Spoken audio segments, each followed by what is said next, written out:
Good morning friends, అందరికీ శుభోదయం. ఈరోజు మనము ఒక మంచి ఉత్తేజకరమైన ఒక అభివృద్ధికి సంబంధించిన ఒక పోటీ తత్వాన్ని నెలకొల్పిన విషయం గురించి మనం తెలుసుకుందాం. ఏంటంటే ఇప్పుడు జరుగుతున్న సర్పంచ్ ఎన్నికల్లో యువత చాలా ముందుకొచ్చింది. ఏ ఊర్లో చూసినా ఎక్కడ చూసినా యువత ముందుకొచ్చి పోటీ చేయడం జరుగుతుంది. కొన్ని ఊర్లలో యువత చాలా చాలా మేనిఫెస్టోలో అంటే ఊరికి మేము ఇవి చేస్తాం, ఊరికి ఇలాంటి పనులు చేస్తాం, ఊరికి ఆ ఈ అభివృద్ధిని చూపిస్తాం అని మేనిఫెస్టో విడుదల చేసి వారి వారి యొక్క మేనిఫెస్టో విషయాలను తెలియజేస్తున్నారు. ఒక ఊర్లో ఒక అతనైతే తన ఇంటిని అంటే తన ఆస్తి ఇప్పుడు ఎంత ఉందో అది మొత్తం వివరాలు రాసి, ఈ ఆస్తికి మించి ₹1 ఎక్కువ ఉన్నా నాకు ఒకవేళ గెలిస్తే సర్పంచ్ జీతం వచ్చిన దాన్ని బట్టి మిగతా ₹1 ఎక్కువ ఉన్నా ఆ ఆస్తి మొత్తాన్ని గ్రామ పంచాయతీ జప్తు చేసుకునేలా ఒక బాండ్ పేపర్ రాసి సర్పంచ్ పోటీకి దిగినాడు. ఇంకొక దగ్గర ఒక శ్రీమూర్తి అంటే ఒక అమ్మాయి చిన్న ఏజ్ లోనే తాను సర్పంచ్ పోటీకి నామినేషన్ వేసింది. తను ఏం చెప్పిందంటే, ఈ 3 సంవత్సరాల్లో ఊరుకు కావాల్సిన అభివృద్ధి పనులన్నీ నేను జరిపిస్తా, కానీ కాల పరిమితి 5 ఏళ్ళు ఉన్న 3 సంవత్సరాలనే తాను చెప్పిన మేనిఫెస్టోలో సగం పనులు 3 సంవత్సరాల్లో కంప్లీట్ చేయిస్తా. అలా 3 సంవత్సరాల్లో కంప్లీట్ చేయించకపోతే నేను రాజీనామా చేసుకొని, రాజీనామా అంటే వెళ్ళి గ్రామ పంచాయతీలోకి వెళ్ళి రాజీనామా చేసి రాను. ప్రతి ఇంటి నుంచి ఒక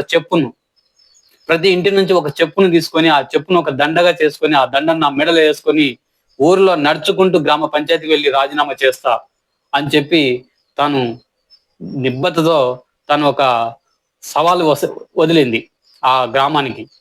అలాగే కొన్ని ఊర్లలో అయితే ఊరికి గ్రంథాలయము, బస్ స్టాండ్, తర్వాత యూత్ కు పిల్లలకు ఒక పార్క్ ఉండాలని చెప్పి ఆ పార్క్ లో జిమ్నాస్టిక్ ఆరోగ్యానికి సంబంధించినవి అన్ని వేసేస్తా. అలాగే ఒక ఊరికి ఒక ఎమర్జెన్సీ వెహికల్, ఇలా తర్వాత ఒక గ్రంథాలయం, దానిపైన స్టడీ హాలు, ఇలా ఇవన్నీ చేయిస్తా అని చెప్పి ఒక దగ్గర ఒక యువకుడు ఇవన్నీ మేనిఫెస్టోలు తెలియజేసి పోటీ చేయడం జరిగింది.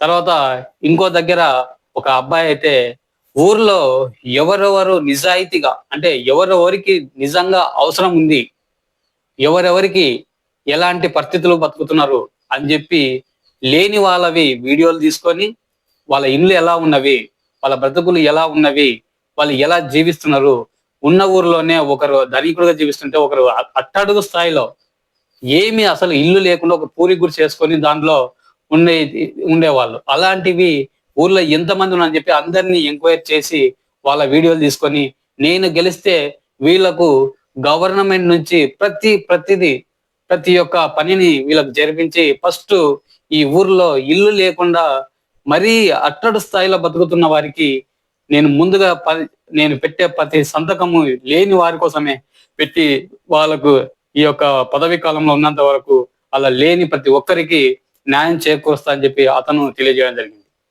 ఇలా ఒక్కొక్క గ్రామంలో ఒక్కొక్క దగ్గర యువత ముందుకొచ్చి పోరాడుతున్నాడు. సర్పంచ్కు పోటీ వేయడం జరిగింది.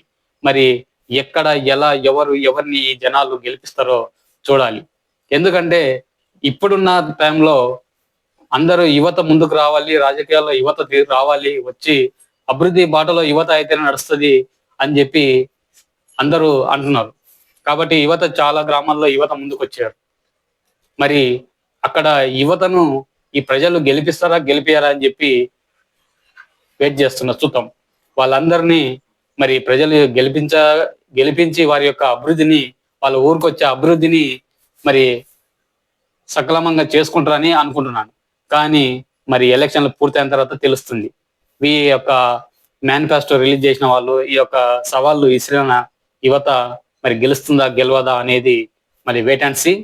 మనకు 17 తర్వాత ప్రతి గ్రామంలో ఎవరు గెలుస్తున్నారో, ఎవరు గెలిచారో, మరి గెలిచాక ఎలాంటి సవాళ్ళు ఎదుర్కొంటారు, అనేది తెలుస్తుంది. అంతవరకు వెయిట్ అండ్ సీ. కాబట్టి ప్రతి ఒక్క యువతకు ఛాన్స్ ఇవ్వండి, ఊరు అభివృద్ధికి పాటుపడదాం, ఊరు అభివృద్ధిని సాధిద్దాం. ఓకేనా friends? Thank you for watching. మరొక వీడియోతో మళ్ళీ కలుద్దాం. Thanks for watching.